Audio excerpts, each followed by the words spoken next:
Hello students, आज हम बात करेंगे क्लास 9th हिंदी।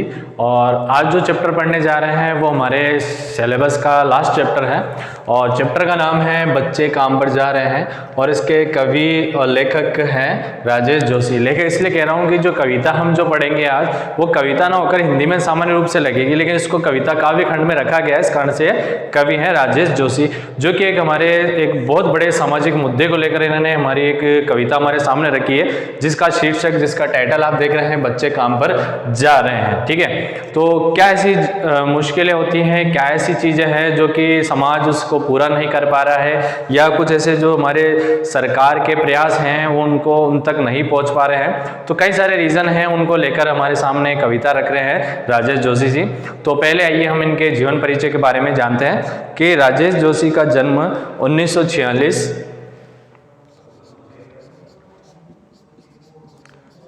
को मध्य प्रदेश के नरसिंह जिले में होता है। ठीक है, मध्य प्रदेश के नरसिंह जिले में, ठीक है, यह इनका जन्म बताया गया है। और इसके साथ देखें, उन्होंने अपनी शिक्षा पूरी करने के बाद ही इन्होंने पत्रकारिता शुरू करी थी। यानी पत्रकारिता जैसे आज हमारे जो कई न्यूज़पेपर आते हैं तो उनमें जो काम करते हैं, यानी जो खबरें एकत्रित करते हैं, खबर जो बनाते हैं, खबरों का जो प्रकाशन का तक का काम करवाते हैं, तो पत्रकारिता क्षेत्र कहलाता है। तो उन्होंने उस समय काम करना कर दिया और कुछ सालों तक इन्होंने अध्यापन का काम किया, यानी विद्यालयों में या विश्वविद्यालयों में इन्होंने जो है वहाँ पे अपनी शिक्षा का कार्य किया है, बच्चों को पढ़ाया है। उसके साथ देखें कि इनकी कविताओं के अलावा इनकी कहानियां, नाटक, लेख, ठीक है, कि अब हम ये देखें कि इन्होंने केवल कविताएं लिखी है, तो इनके अलावा इनकी कहानियां,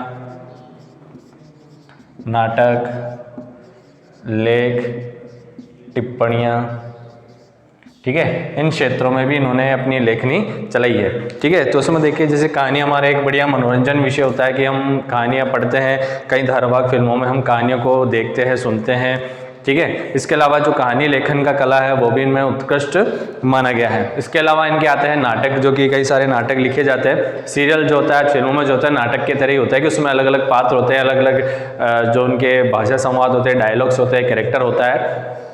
इसके अलावा लेख, किसी विषयों पर जो लेख लिखे जाते हैं, ठीक है, सामाजिक विषय हो सकते हैं, अंतर्राष्ट्रीय विषय हो सकते हैं, या ऐसा कोई लेख जो हमें हमारे बेहतरी के लिए होता है, हमें आगे प्रोत्साहित करता है। इसके अलावा कई सारी टिप्पणियां हैं, किसी विषय पर जो टिप्पणी की जाती है उसके विषय में सकारात्मक या नकारात्मक रूप से होती है।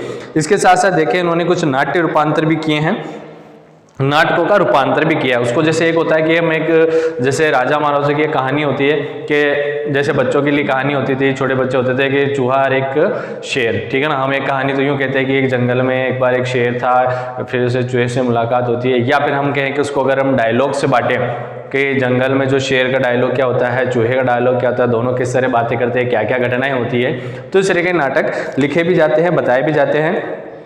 उन्होंने कुछ लघु फिल्में जो होती है,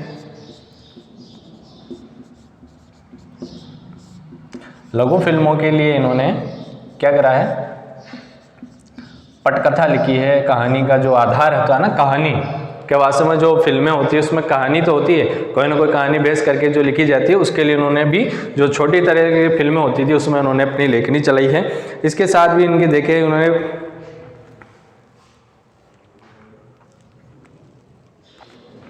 कि भर्तृहरि की,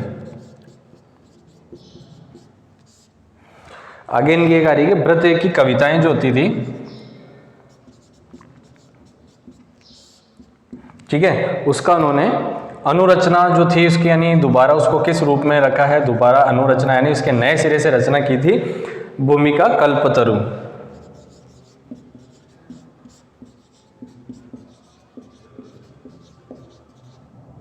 ठीक है, इस रूप से इन्होंने उनकी रचना की थी। और मायस्कोवस्की की कविता का अनुवाद उन्होंने पतलून पहिना बादल नाम से भी किया है। ठीक है, उसका नाम भी लेंगे।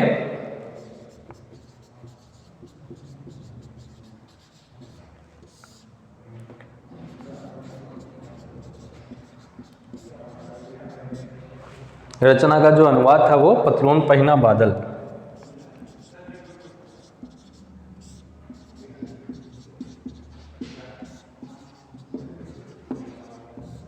क्या करिए, इनकी रचना को उन्होंने क्या करा है, अनुवाद इसका किया था, जिसका शीर्षक उन्होंने दिया था पतलून पहिना बादल। यानी देखिए कि कुछ ऐसी रचनाएं होती है, प्राचीन समय से रहा है कि भारत का इतिहास काफ़ी रहा है, तो उसमें हमारी जो साहित्य का इतिहास है वो भी काफ़ी बड़ा समृद्ध रहा है। तो जैसा आपने देखा था कि हमारे प्राचीन जो जैसे कालिदास के समय के थे, सूरदास है, या उससे हम पहले की बात करें कि जिस समय में वाल्मीकि वेदव्यासों ने जो महाभारत रामायण की रचना की थी, तो उन्होंने उस समय की जो भाषाएं प्रचलित थी उसमें किया था।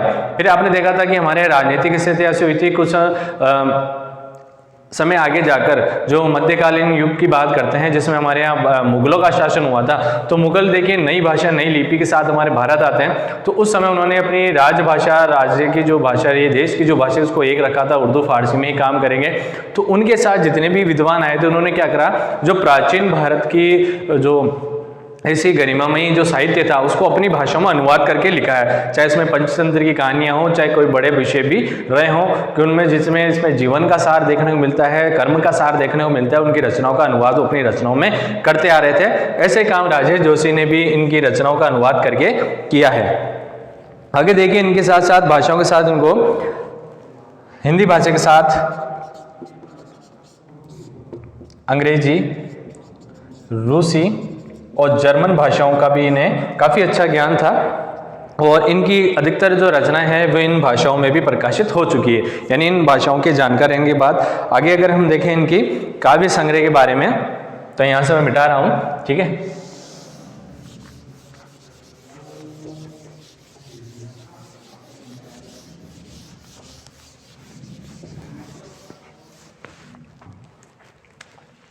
अगर इनके काव्य संग्रह की बात करें कि काव्य संग्रह में कौन कौन सी रचनाएं होती है, ठीक है, तो इसमें आएगी पहले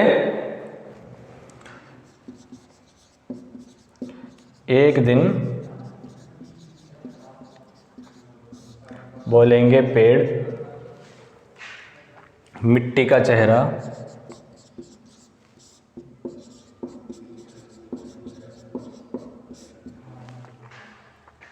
नेपथ्य में हंसी,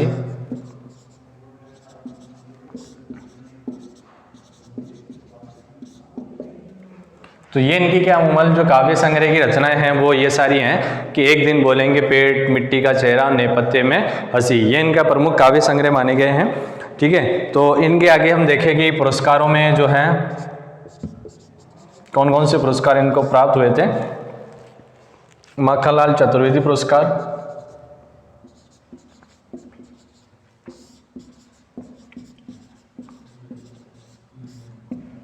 ठीक है, तो ये नाम नहीं है, ये हमारे साहित्य के बड़े विद्वान हैं, इनके नाम से पुरस्कार भी जाता है, ठीक है। मध्य प्रदेश का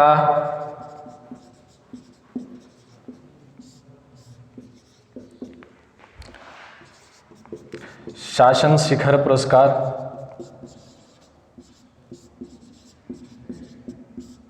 ठीक है। इसके साथ इन्हें साहित्य अकादमी, ठीक है, ये आपने कहीं विद्वानों के जो है उनके पुरस्कारों में देखा होगा कि उन्हें हिंदी साहित्य अकादमी पुरस्कार भी मिलता है, ठीक है ना। तो ये इनके पुरस्कारों में रही है। तो आगे हम देखें कि इनकी जो रचनाएं होती है आखिर उसमें मूल विषय क्या क्या होते हैं, किन विषयों पर टिप्पणियां होती है, क्या ऐसे विषय रहते हैं जिनको ये कविताओं या अपनी कहानियों का, नाटकों का आधार बना के लिखते हैं। तो इनके जो होते हैं